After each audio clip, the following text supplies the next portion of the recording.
Welcome to the Explainer. Today, we are opening up the playbook of conquest. You know, for centuries, the whole narrative of European expansion in the Americas has been framed around things like superior technology or some kind of military genius.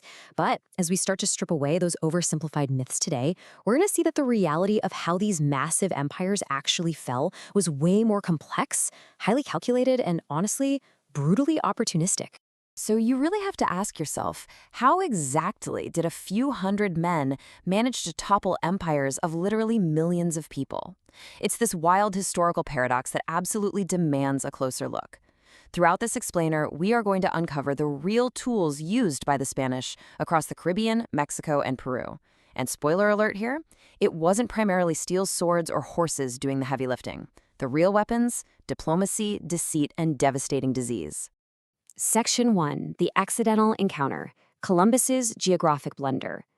Let's start with the guy who kicked off this whole era, Christopher Columbus. Actually, he wasn't exactly the visionary navigator of modern myth. He was really more of an opportunistic merchant, just looking for a quick shortcut to bypass Arab and Italian middlemen. Okay, let's clear up a massive myth right now. The idea that Columbus was this lone genius who figured out the Earth was round? Completely false. Educated people in the 15th century already knew it was round. But they also knew its actual vast size, which meant any ship trying to sail west to Asia was pretty much doomed to run out of food and starve. Columbus simply made a catastrophic math error. He dangerously underestimated the globe's size by a full 2/3. That monumental blunder is literally the only reason he thought he could survive the trip. He was confoundingly wrong about the size of the Earth, yet spectacularly lucky that a massive continent just happened to be lurking in his path. When you contrast his flawed mental map with actual geography, you can see exactly where he expected to land, places like Cipango or Japan. So when he finally washed up in the Bahamas, he genuinely believed he was just off the coast of Japan, and he stubbornly clung to that belief until the day he died. Section 2, The Precedent of Extraction, From Praise to Exploitation. After 2 grueling months at sea in 1492, Columbus's men landed in the Bahamas and encountered the Taino people. But it wasn't their vibrant agriculture that caught the explorers' eyes. It was a few small gold ornaments. Just a tiny glimpse of wealth that ended up setting a very dark precedent. Listen to Columbus's actual words from his report back to the Spanish crown. He noted how innocent and peaceful the Tainos were, saying they were very gentle, not knowing what is evil. I mean, it sounds like the absolute perfect foundation for a peaceful, cooperative relationship, right? But the reality on the ground was a horrific contrast. Columbus was there for wealth. He immediately left men behind to lock down those gold sources, rushed back to Spain, and quickly outfitted a massive second voyage with 17 ships and 1,000 men. And when the gold inevitably ran out, the Spanish pivoted to a vicious campaign of extraction. They started enslaving the Tainos for gold fields and sugar plantations, even branding captives. Within just decades, the sheer violence and the introduction of new diseases utterly destroyed the Taino people. That campaign of extraction became the ultimate blueprint. The unvarnished truth of the matter is perfectly captured by Conquistador Bernal Diaz del Castillo, who said, "We came here to serve God and the king, and also to get rich." That potent, highly dangerous mix of religious, royal, and financial ambition is exactly what drove the next generation of Spaniards to pour into the Americas. Section 3, Toppling the Aztec Empire. Cortés and the Island City. Fast forward to 1519, and the Spanish are moving to the mainland. Hernán Cortés, who is basically an ambitious notary directly defying the governor of Cuba, lands 600 men on the coast of Mexico, and they come face to face with an Aztec empire that completely dwarfed anything in North America. To put this into perspective, the capital city, Tenochtitlan, was awe-inspiring. Founded back in 1325, this holy city was built on natural and human-made islands right in the middle of Lake Texcoco. Imagine massive pyramids right at the center, surrounded by chinampas, which were these large artificial islands they literally dredged up from the lake bottom to create fertile agricultural landscapes. It was an absolute marvel of urban planning. So how do you conquer a marvel like that? Well, diplomacy, treachery, and alliance politics, not firearms or horses, were Cortez's real weapons. Here is the actual conquistador playbook in action. Step 1. Use native translators like Doña Marina to gather crucial intelligence. Step 2. Exploit existing local rivalries by teaming up with kingdoms that were angry over Aztec tribute. Step 3. Use persuasion to enter the capital peacefully, only to flip the script and take Emperor Montezuma hostage. And finally, when the city revolted, initiate a devastating military siege. We have historical records, like 16th century drawings, that completely shatter the myth of the lone European conqueror.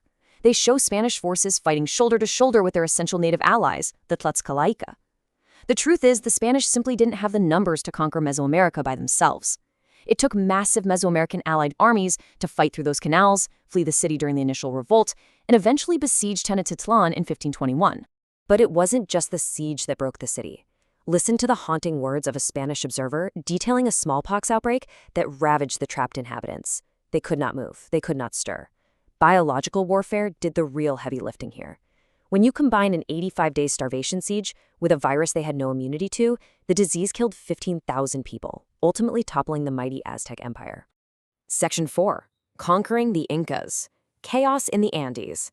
Let's head over to South America, because the exact same tactics were quickly exported further south. Down here, Francisco Pizarro targeted an even larger, more powerful empire along the Andes Mountains, the Quechuas, ruled by kings known to us as the Incas. To truly grasp the monumental scale of this civilization, just look at the numbers. Centered in Cusco, this empire stretched all the way from modern-day Ecuador down to Chile in Argentina. We are talking about a highly sophisticated society of 12 million people. They were intricately connected by 1,000 miles of roads and suspension bridges and sustained by brilliant agricultural terraces carved straight into the mountainsides. The Incas had incredibly deep roots, stretching back to foundational figures like Manco Capac in the 13th century. They built an absolute powerhouse of an empire. Yet, despite their vast military frontiers and incredible infrastructure, they were suddenly thrust into a state of massive vulnerability. And once again, the initial blow wasn't struck by Spanish swords. It was an invisible invader. Devastating epidemics actually arrived in the Andes well in advance of the Spanish. Plagues hit the Inca Empire in 1525, literally cutting the massive population in half and killing Emperor Huayna Capac. This sudden power vacuum sparked a bloody civil war between two of his half-brothers. It was precisely into this dynastic chaos that Pizarro opportunistically arrived, pulling his strategy directly from Cortez's playbook of deceit. A quick look at the timeline of events completely destroys the myth of a swift, unified Spanish victory. Sure, Pizarro executed the leader Atahualpa and occupied Cusco in 1533, but the conquest was a remarkably messy, drawn-out affair. Pizarro himself was eventually assassinated by Spanish rivals. His brother even led a rebel faction against Spain.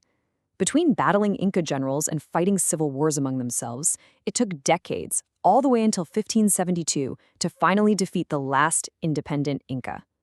So what does this all mean for us today? If this so-called age of discovery was truly forged through massive geographic math errors, the devastating biological warfare of plagues, and the deceitful exploitation of local civil wars, how should we re-examine the historical legacy of the empires it left behind? The narrative of European expansion just isn't a neat, tidy story of technological superiority. It's a deeply complex and brutal reality. Keep questioning those historical myths, and thank you so much for exploring this with me today.